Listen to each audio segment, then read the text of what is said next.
Psicología experimental. No es posible iniciar una investigación o un proceso investigatorio sin comprenderlo. Para llegar a la solución de una situación o de un enigma, debemos comenzar por los indicios, rastros o huellas. Conocer los antecedentes, para así poder precisar luego el valor de todos los factores determinantes de la acción que condujo al hecho. La psicología experimental permite establecer, mediante determinados test o pruebas científicas, el grado delictivo que en potencia se halla en un sujeto, su grado de inteligencia y cultura, como asimismo su capacidad de discernir el bien del mal, lo moral de lo inmoral, etc.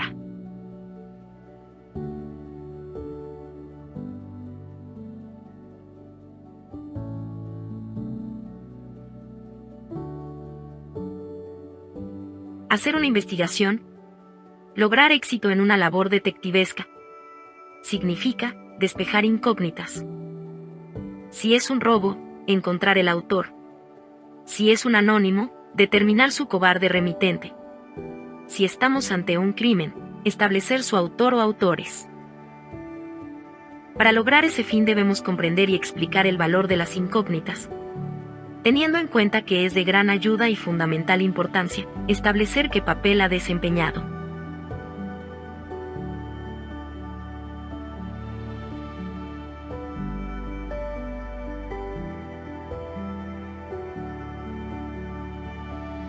Uno, el físico del presunto autor del crimen y el físico de la víctima. 2. El temperamento de la víctima, o sea, cómo reaccionaba emocionalmente a diferentes situaciones.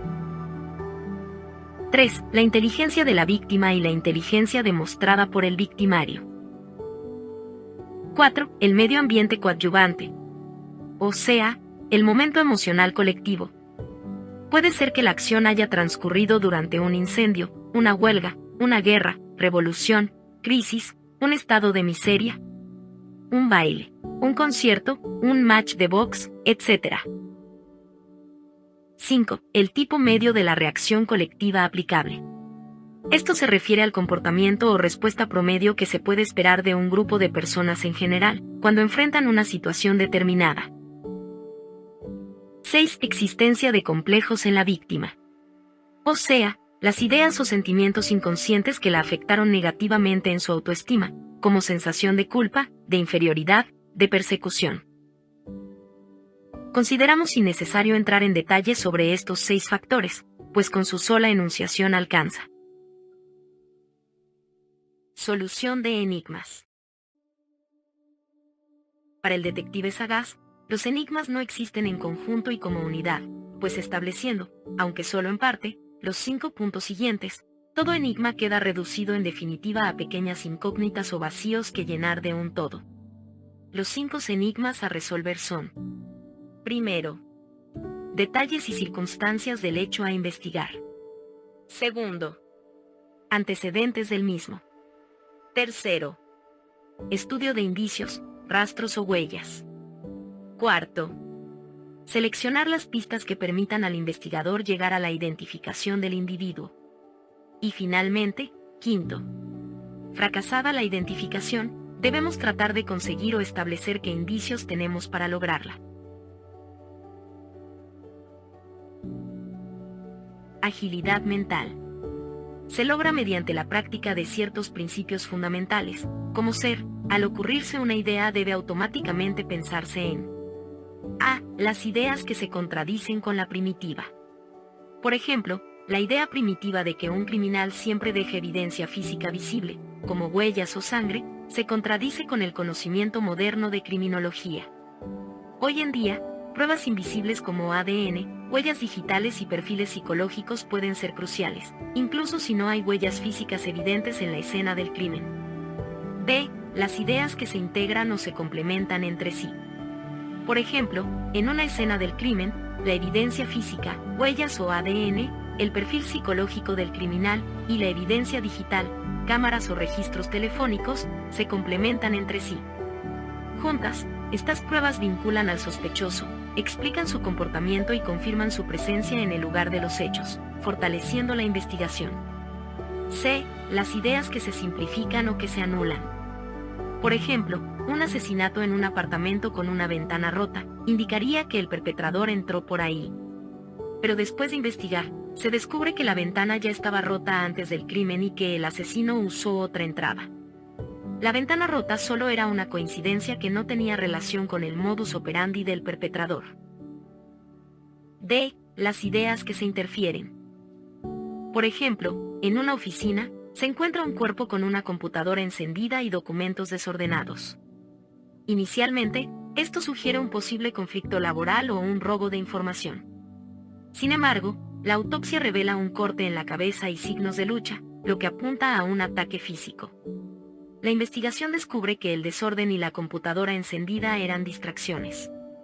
El verdadero motivo del crimen era un ajuste de cuentas personal, y los elementos iniciales eran parte de una táctica para desviar la atención de la verdadera motivación.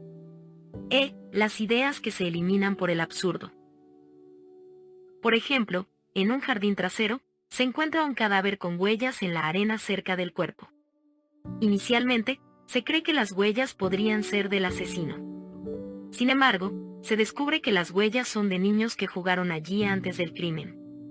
Además, la herida de bala sugiere que el disparo se realizó desde dentro del jardín, no desde fuera como se pensaba. Por lo tanto, la idea de que las huellas eran del asesino se elimina por el absurdo, ya que no encajan con la evidencia del disparo. F. Las ideas que se correlacionan. Por ejemplo, en una escena del crimen, se encuentra un cuerpo con una nota escrita a mano y un cajón abierto que contiene documentos financieros importantes. La nota sugiere que la víctima estaba resolviendo un problema financiero, y los documentos en el cajón indican una disputa sobre una gran suma de dinero. La correlación entre la nota y los documentos financieros revela que el crimen probablemente estuvo motivado por una disputa económica. G. Las ideas que se asocian por casualidad a otras ideas. En una escena del crimen, un cuerpo es encontrado en un automóvil con marcas de neumáticos cerca y un teléfono móvil en el asiento del pasajero. Inicialmente, se cree que las marcas y el teléfono están relacionados con el crimen. Sin embargo, se descubre que las marcas eran de un repartidor sin conexión con los hechos y el teléfono pertenecía a un amigo que lo había olvidado. Ambos elementos se asociaron al crimen por casualidad, pero no tenían relación. Mentalidad del delincuente. Desde que la penología es ciencia, muchos especialistas y estudiosos han tratado de determinar científicamente cuáles son las fallas mencionadas de los que delinquen, en qué medida influye la herencia y en consecuencia qué tipo de taras hereditarias hacen que un ser se incline al delito.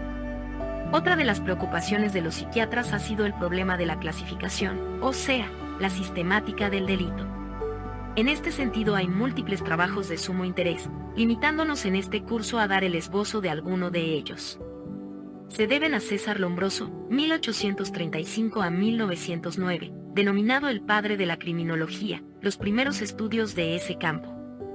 Lombroso llega a la conclusión de que un criminal nato es una especie de epiléptico, caracterizado por un cerebelo muy desarrollado y en forma totalmente anormal, mandíbulas de tamaño superior al término medio, dientes caninos fuertes, brazos largos, con poco vello en el cuerpo y muy escasa barba. Gran número de criminales son ambidestros y se encuentran entre ellos 3 veces más de zurdos. A estas características señaladas por Lombroso se agregan otras. El profesor Charles Benedict Davenport indica la presencia de 4 circunvoluciones frontales, siendo esto una anomalía. Laurente califica a los criminales como submicrocéfalos de frente huida, estrecha y plegada, orejas en forma de asas, órbitas grandes y separadas, y dotados de una fuerza física generalmente inferior a su envergadura. Señala Lombroso. Entre las características anímicas, el deseo de hacer daño, por el solo gusto de hacerlo, es la manifestación básica del criminal nato. Sin embargo, la moderna criminología discrepa con esas apreciaciones. No está probado que el hombre delincuente presente una personalidad o naturaleza distinta del llamado hombre normal.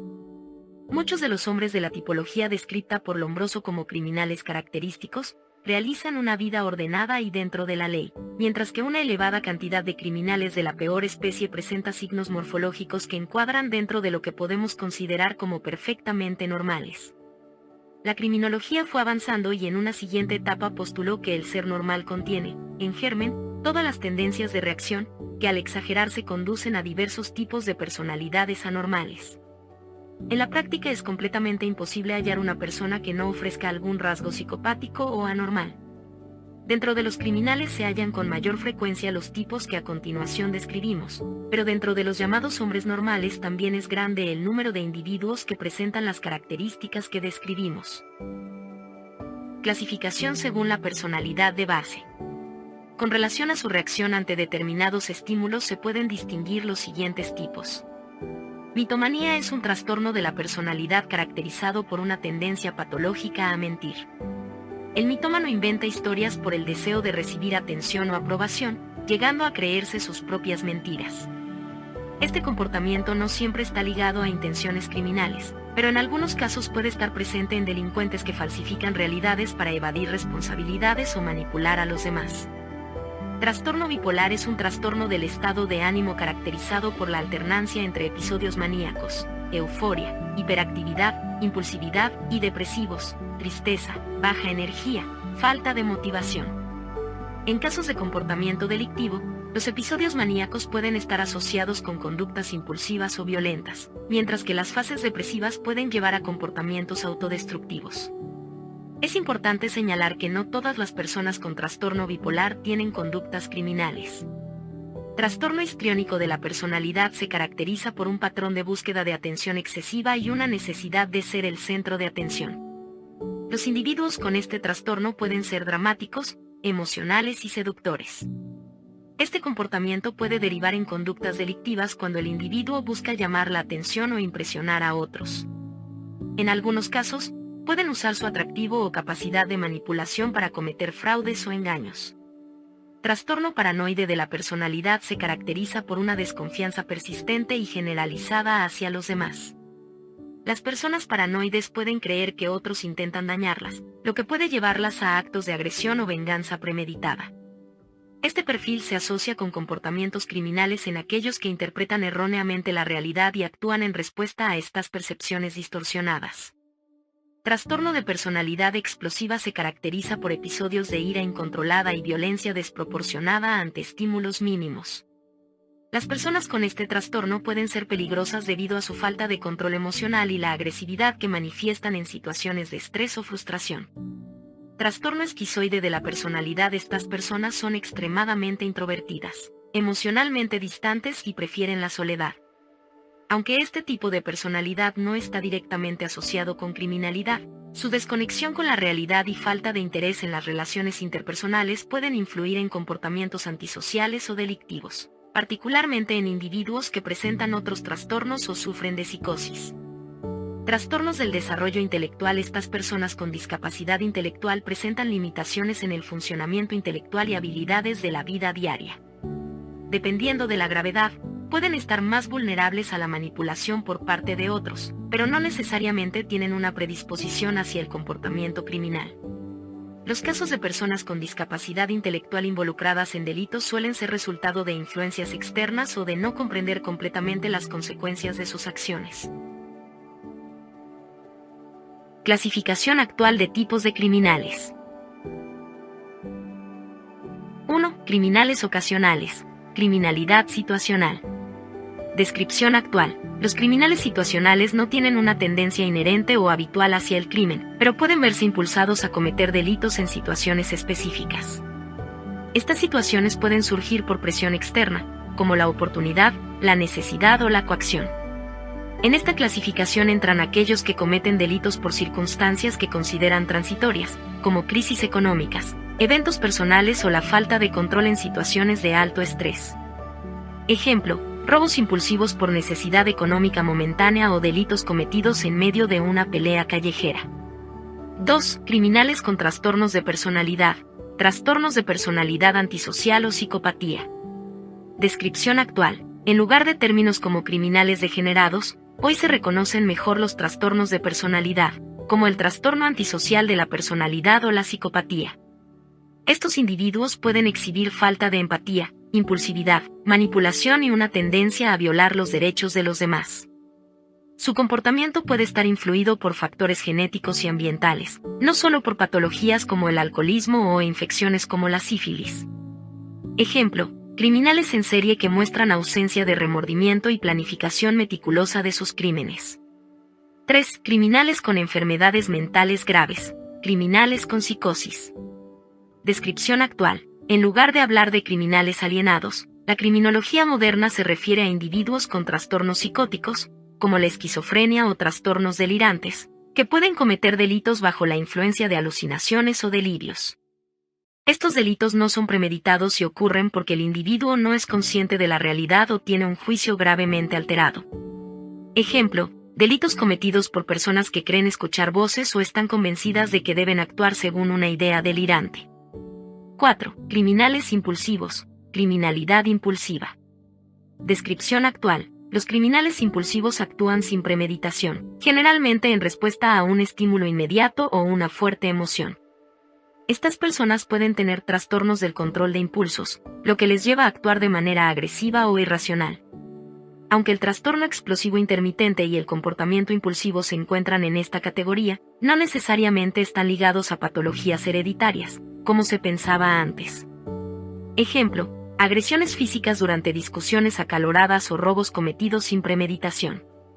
5. Criminales predatorios, criminales psicopáticos o depredadores. Descripción actual. Esta clasificación sustituye a la idea de locos morales.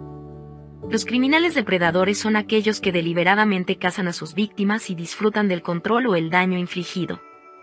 Este tipo de criminalidad está más relacionado con la psicopatía, donde el individuo busca placer o gratificación a través del sufrimiento de otros.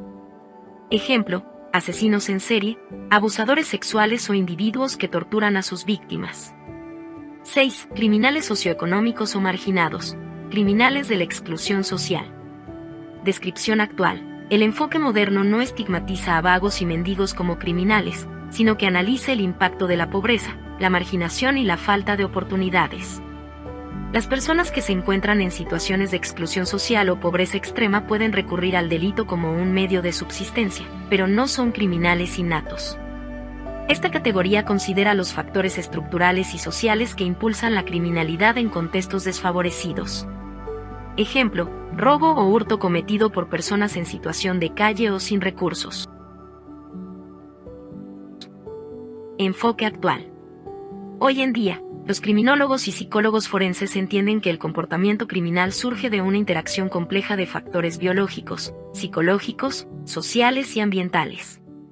La clasificación de los delincuentes ya no se centra en conceptos simplistas como la degeneración o la herencia patológica, sino en la evaluación clínica y contextual de cada individuo, considerando factores como trastornos mentales, patrones de personalidad, condiciones socioeconómicas y circunstancias ambientales.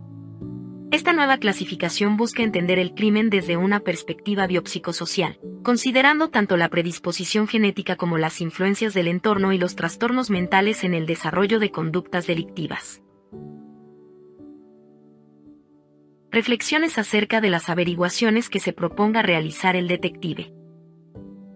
En las averiguaciones que en su actividad detectivesca inicie, deberá atender en forma seria y circunspecta a las personas que le encomiendan o tengan interés en el resultado de esas averiguaciones, teniendo bien presente que lo primero que corresponde establecer es si lo que se le manifiesta es real o ficticio.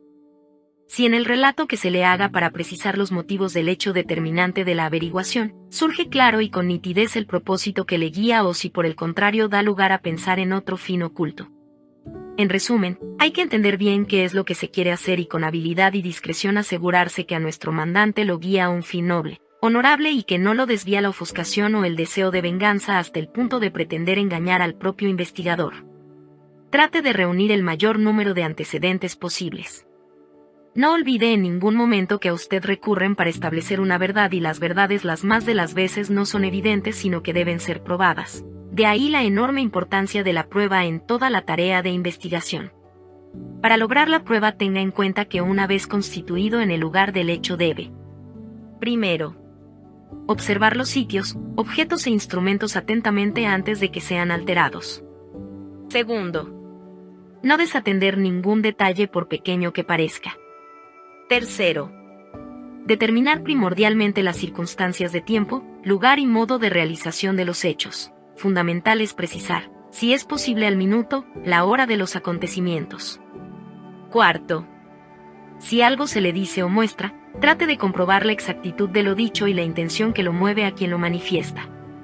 Quinto, establecer la calidad de las personas intervinientes en el hecho y posibles motivos determinantes.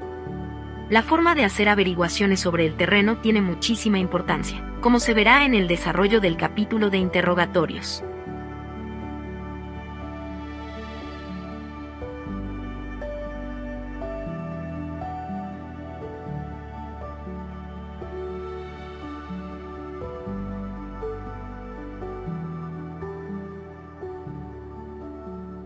Cuerpo del delito. El cuerpo del delito, también conocido como corpus delicti, es el conjunto de hechos y pruebas materiales que demuestran la existencia de un delito. Incluye la víctima, el autor o autores, las pruebas materiales, como armas o instrumentos, la descripción de los lugares, efectos, rastros, huellas, testimonios y cualquier elemento relacionado directa o indirectamente con el delito. Este término no se limita al cuerpo físico en casos de homicidio, sino que abarca cualquier evidencia que confirme la comisión de un acto criminal, como armas, documentos, rastros forenses o daños a la propiedad. Para establecer el cuerpo del delito es necesario comprobar que ha ocurrido un hecho ilícito, acreditar la relación entre ese hecho y la persona acosada. Es un concepto esencial en derecho penal, ya que sin su demostración no puede existir una condena válida.